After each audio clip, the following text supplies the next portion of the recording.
Anime ini menceritakan kehidupan seorang yakuza yang bernama Nita Yoshifumi. Saat itu, dia baru saja membeli guci baru sebagai tambahan koleksinya. Lalu terlihat, Nita mulai menikmati segelas anggur dan tertawa bahagia. Tapi tiba-tiba, dia dikejutkan dengan kemunculan benda misterius yang jatuh di atas kepalanya.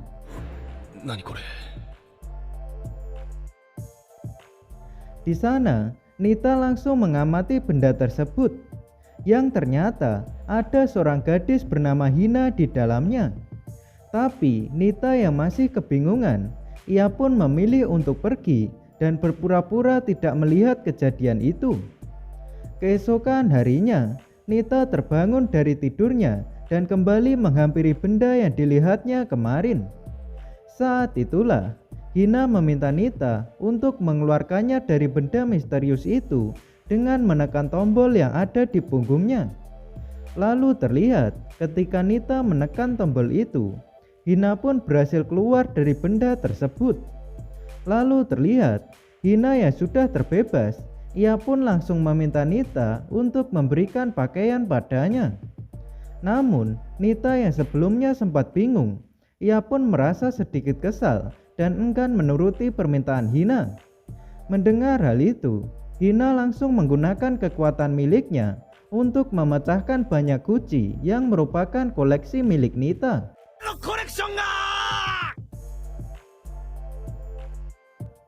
Karena hal itulah, Nita akhirnya memberikan pakaian pada Hina sekaligus memberinya makanan ringan. Karena dia sadar kalau Hina ingin menyerangnya, mungkin nyawa Nita juga bisa terancam. Setelah memikirkan hal itu, Nita langsung menelan ludah dan memberanikan diri untuk bertanya pada Hina, apakah ada alasan khusus yang membuat Hina muncul di tempatnya. Namun ternyata Hina menjawab kalau dia tak punya alasan khusus untuk datang ke tempat Nita. Saat itulah Nita seketika langsung kesal dan meminta Hina untuk segera keluar dari sana. Tapi Hina kembali menggunakan kekuatannya untuk menjatuhkan koleksi milik Nita lagi.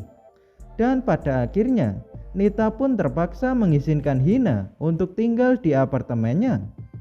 Setelah hari itu, Nita mulai menjalani kehidupan yang berbeda dari biasanya, karena dia harus merawat Hina yang kini tinggal bersamanya. Hingga pada suatu hari, Nita menghabiskan banyak uang untuk membelikan barang yang diinginkan oleh Hina. Sepulang dari belanja, Hina tengah duduk dan menonton berita. Namun tiba-tiba Hina mengatakan kalau dia ingin pergi ke sekolah. Mendengar hal itu, Nita yang sebelumnya sempat menolak, ia pun akhirnya mengizinkan Hina untuk pergi ke sekolah.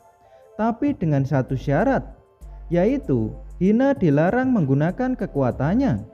Karena jika kekuatan Hina diketahui oleh orang lain, maka akan terjadi masalah yang merepotkan.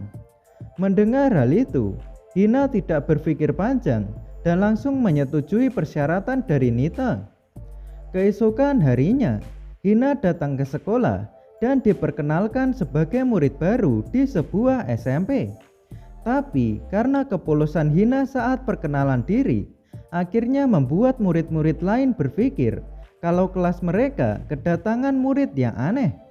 Setelah perkenalan itu, Matsutani Sensei langsung memulai pelajaran jam pertama.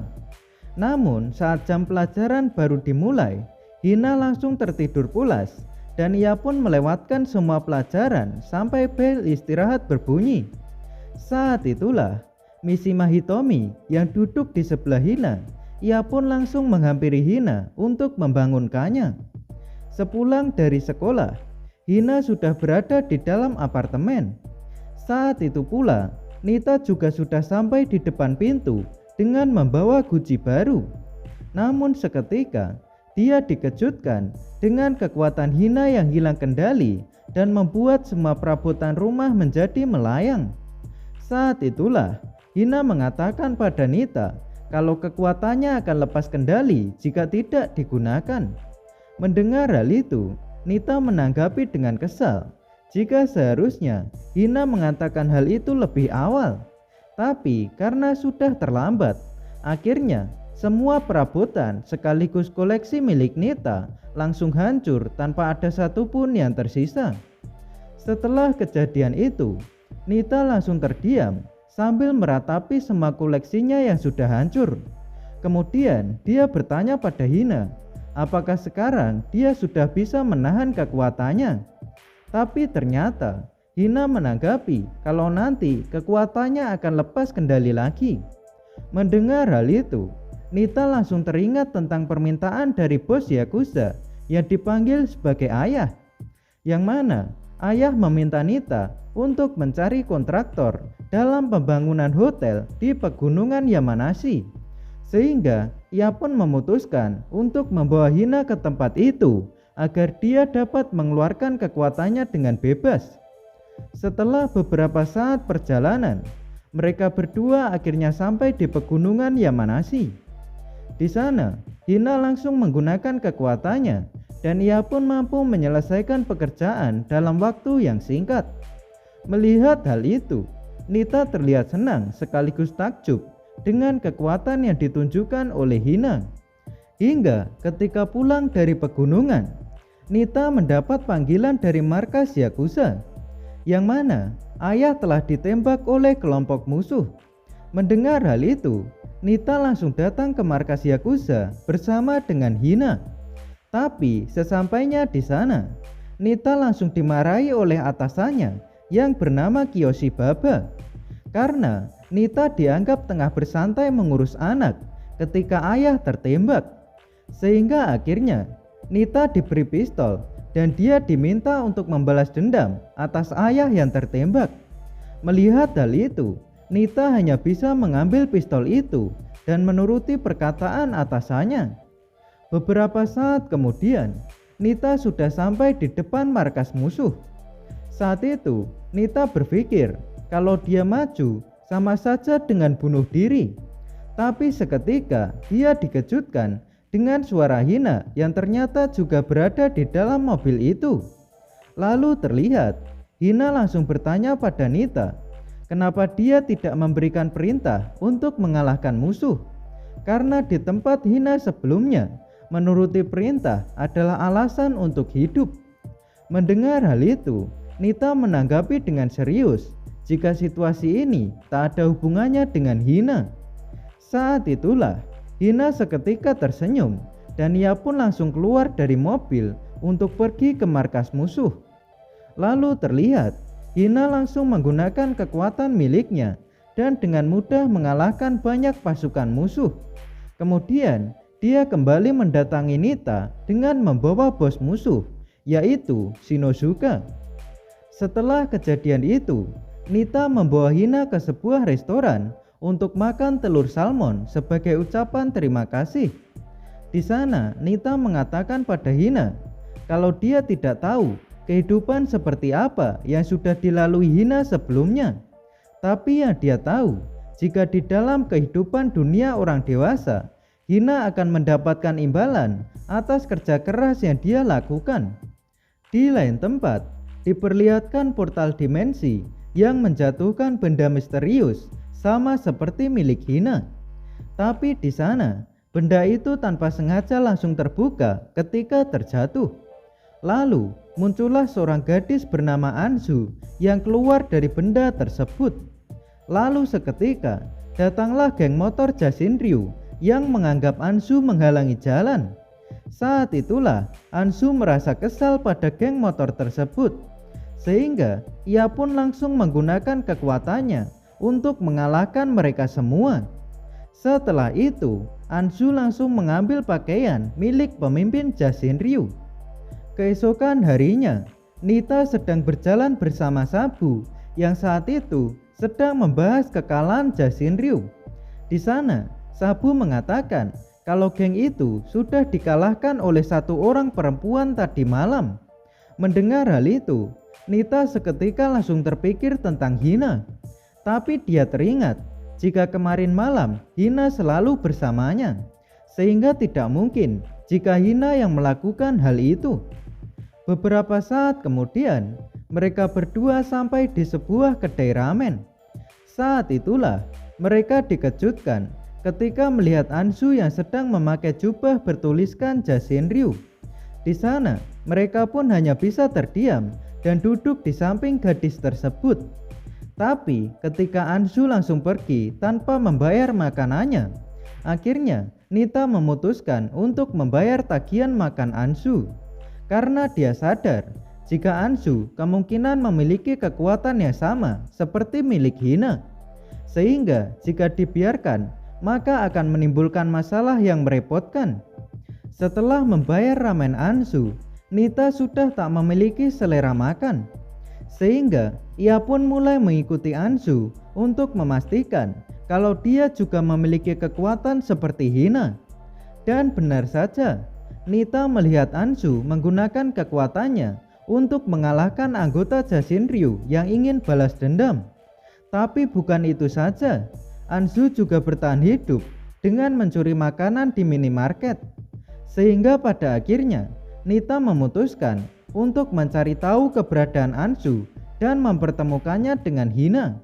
Saat pertemuan itu, terungkaplah alasan Ansu datang ke sana, yaitu dia ingin mengalahkan Hina. Hal itu dia lakukan karena adanya perintah dari atasan yang ingin membuang Hina. Melihat situasi itu, Nita langsung menyela dan mengganti pertarungan mereka dengan batu gunting kertas agar tidak terjadi keributan. Namun di sana, Ansu sempat menolak karena tujuannya datang adalah untuk mengalahkan Hina. Tapi setelah Hina memprovokasi Ansu terus-menerus, akhirnya Ansu pun menyetujui pertandingan itu. Lalu diperlihatkan pertandingan Hina melawan Ansu yang dinamai lihat ke sana akhirnya dimulai. Sebelum itu, Nita menjelaskan aturan pertandingan, yang mana mereka berdua akan bermain batu gunting kertas, dan yang menang berhak meminta yang kalah untuk melihat ke arah yang ditentukan. Setelah penjelasan itu, mereka pun mulai bertanding. Sebelumnya, Hina sempat kalah 2 babak, tapi pada akhirnya pertandingan ini dimenangkan oleh Hina dan membuat Ansu mengakui kehebatan Hina. Karena hal itulah, Ansu langsung mencabut rambut Hina untuk membuat laporan palsu tentang kematiannya. Setelah kejadian itu, Hina mengajak Ansu untuk bermain sebelum pulang. Lalu terlihat Ansu datang ke apartemen Nita dan menikmati hari bersama dengan Hina. Hingga ketika malam hari, Ansu berpamitan untuk pulang. Tapi saat dia sampai di tengah jalan dan hendak menggunakan tombol transportasi, ternyata tombolnya sudah tak bisa digunakan karena sebelumnya terendam air di dalam mesin cuci. Saat itu, Ansu sudah tak bisa pulang dan dia juga tak mau kembali ke apartemen Nita karena sudah berpamitan. Sehingga pada akhirnya Ansu duduk di bawah jembatan dan kembali menjadi gelandangan seperti sebelumnya. Pada suatu hari, Ansu kembali mencuri makanan untuk bertahan hidup. Tapi hari ini berbeda dari biasanya, karena Ansu terus dikejar oleh para pedagang dan dia juga hampir tak bisa lolos dari mereka. Tapi untungnya Ansu dibantu oleh seorang gelandangan yang bernama Yasan. Saat itu Ansu pun dibawa Yasan ke sebuah pemukiman yang menjadi tempat tinggal para gelandangan. Di sana Yasan memberitahu Ansu kalau mencuri adalah kejahatan. Sehingga ia pun mengajak Ansu untuk mencari uang dengan cara yang lebih baik, yaitu dengan mencari kaleng bekas yang sudah dibuang, lalu menjualnya ke tempat pengepul barang bekas untuk mendapatkan uang. Setelah itu, mereka berdua pun berjalan kembali ke pemukiman. Sesampainya di sana, Ansu bertemu dengan para gelandangan lain. Namun ternyata Ansu tidak langsung diterima oleh mereka yang tinggal di pemukiman tersebut. Lalu terlihat Yasan pun menghampiri Ansu dan memintanya untuk menyanyikan sebuah lagu. Di sana, Ansu mulai bernyanyi hingga membuat para gelandangan menjadi terharu, sehingga mereka pun mau menerima Ansu sebagai bagian dari mereka. Keesokan harinya, Ansu bertemu dengan Nita saat dia tengah mencari kaleng bekas di pinggir jalan. Saat itu, Nita memberikan uang pada Ansu dan memintanya untuk makan teratur. Sebelumnya, Ansu sempat menolak uang itu. Tapi seketika, Ansu teringat tentang kesulitan yang dialami oleh orang-orang di pemukiman. Karena hal itulah, Ansu berubah pikiran dan ia pun menerima uang dari Nita. Setelah menerima uang itu, Ansu terlihat bahagia karena dia berpikir jika uang tersebut dapat membantu yang lainnya. Lalu terlihat Ansu tak lupa berterima kasih pada Nita dengan menundukkan kepalanya. Namun seketika Ansu tertangkap oleh para pedagang yang masih mengejarnya, dan uang itu pun langsung diambil oleh mereka sebagai ganti rugi atas makanan yang dicuri Ansu sebelumnya. Saat itu Ansu hanya bisa terdiam dan ia pun pulang sambil menangis. Sesampainya di sana, Yasan berusaha menenangkan Ansu dan mengatakan kalau Ansu sudah membayar hutang adalah hal yang bagus. Saat itu pula, gelandangan lain juga mendukung Ansu serta memintanya untuk melupakan kejadian tadi. Di lain tempat, Nita sudah pulang ke apartemennya dan tengah makan bersama Hina.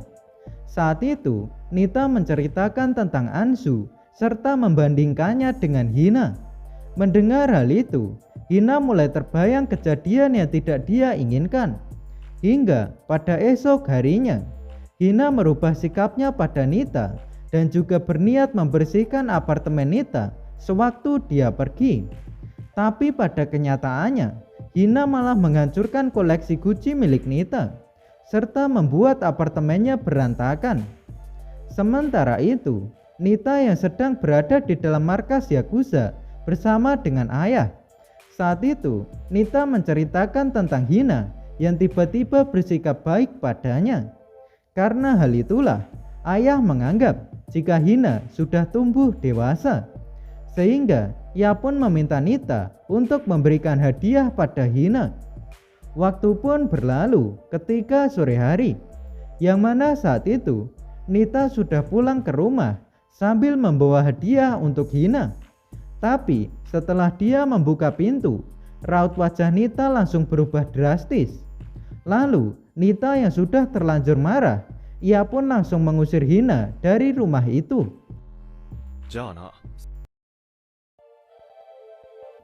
Setelah kejadian itu, Hina bertemu dengan Ansu di tengah jalan, sehingga ia pun dibawa oleh Ansu ke dalam rumahnya.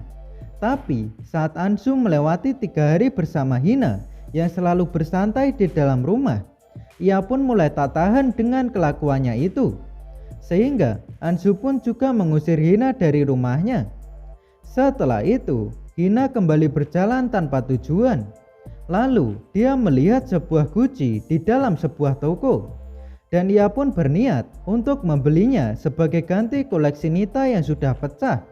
Saat itulah Hina melihat band yang mendapatkan uang setelah konser di jalan. Karena hal itulah Hina mencoba menggunakan kekuatannya untuk menampilkan pertunjukan di jalan. Setelah menyelesaikan pertunjukannya, Hina dihampiri oleh Atsushi dan juga anggota band yang ditemuinya tadi. Lalu mereka berbincang dan memutuskan untuk berkolaborasi. Kemudian diperlihatkan Hina menggunakan kekuatannya untuk membuat pertunjukan band itu menjadi lebih menarik. Tapi setelah Hina mendapatkan uang yang cukup untuk membeli Gucci, ia pun memutuskan untuk berpisah dengan band tersebut. Beberapa saat setelah itu, Hina kembali datang ke apartemen Nita untuk meminta maaf. Lalu dia juga memberikan Gucci baru yang dia beli untuk mengganti koleksi Nita yang sudah rusak. Melihat keseriusan dari Hina, Nita pun menerima permintaan maaf dari Hina dan membiarkan dia kembali untuk tinggal bersamanya. Di sisi lain, Ansu tengah melakukan kegiatan seperti biasa. Tapi ketika Ansu pulang, dia melihat banyak orang yang sedang demo. Karena hal itulah, Ansu bertanya pada Yasan tentang apa yang sudah terjadi. Saat itu, Yasan berbicara dengan serius jika mereka tak bisa tinggal lagi di pemukiman karena adanya peraturan baru yang diberlakukan oleh pemerintah. Keesokan harinya, Anshu mencoba untuk mengajak yang lain agar melindungi rumah mereka. Tapi orang-orang di sana langsung menolak karena hal itu sudah ditetapkan. Sehingga Yasan pun juga meyakinkan Anshu untuk melupakan semuanya. Hingga ketika malam tiba, Anshu dan juga yang lainnya melakukan pesta perpisahan. Di dalam pesta itu hanya ada suasana sedih yang dirasakan oleh setiap orang di dalam pemukiman itu.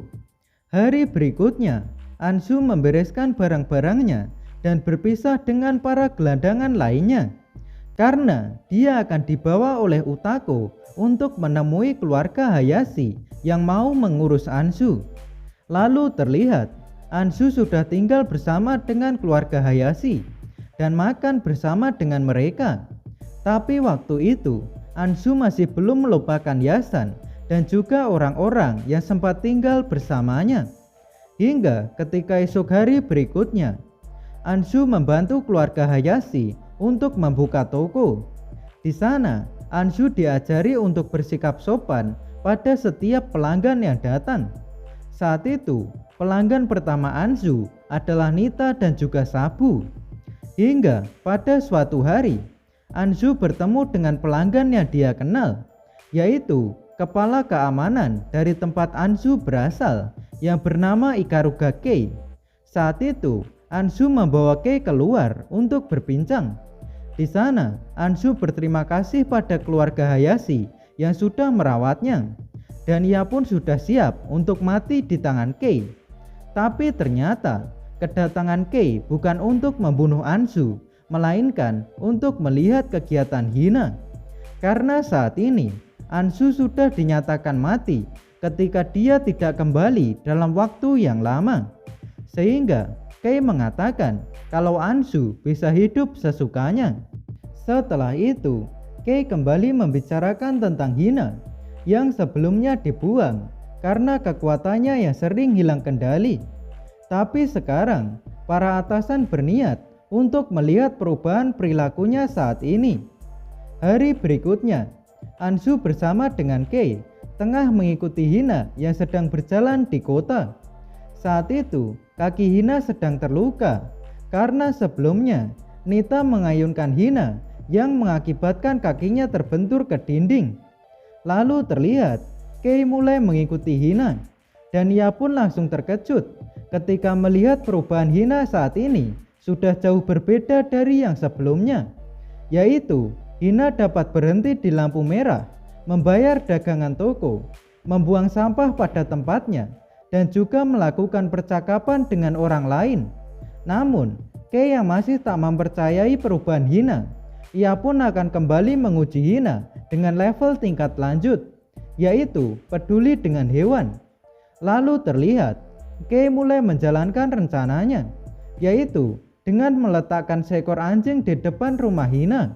Dan dia ingin melihat apa yang akan dilakukan Hina ketika melihat anjing itu. Di sana, Kei kembali dikejutkan saat melihat Hina yang menggunakan payung untuk melindungi anjing tersebut. Setelah melihat hal itu, Kei akhirnya mengakui kalau Hina yang sekarang sudah jauh lebih baik dari yang dulu. Beberapa saat kemudian, Kei melihat catatan di ujung kertas tes yang digunakan untuk menguji Hina tadi, yang mana isi dari catatan itu adalah sebuah pemberitahuan. Ketika Hina mampu melakukan respon yang baik dalam ujian ini, maka kondisi psikologis Hina dinyatakan membaik, sehingga dia harus dibawa pulang. Waktu pun berlalu, di mana Hina sudah sembuh dan bisa berjalan dengan normal kembali. Saat itu, dia pergi ke sebuah kafe untuk makan es krim. Tapi seketika, Hina langsung didatangi oleh Kei yang ingin membawanya pulang. Di sana, Hina sempat menolak. Tapi ketika mendengar kalau itu adalah perintah atasan, ia pun akhirnya setuju untuk pulang.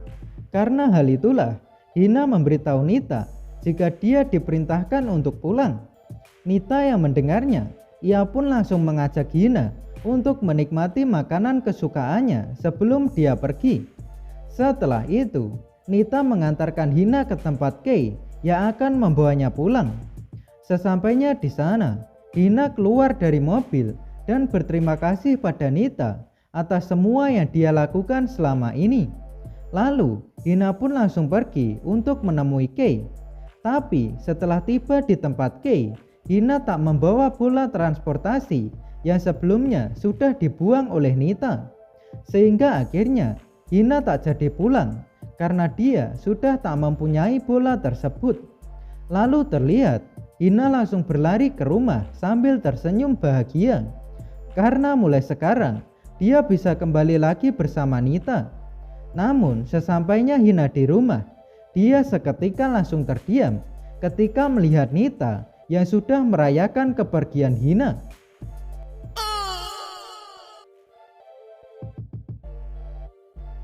Di sisi lain, Kei menghubungi Mao untuk membawakan bola transportasi. Tapi ternyata setelah Mao datang, dia malah terdampar di sebuah pulau terpencil. Sementara bola yang dibawanya juga ikut terbawa arus laut. Hingga setelah melewati hari-hari di pulau itu, Mao memutuskan untuk menyeberangi laut dengan rakit yang dibuatnya. Di lain tempat, Nita harus merawat Anzu ketika keluarga Hayashi sedang pergi.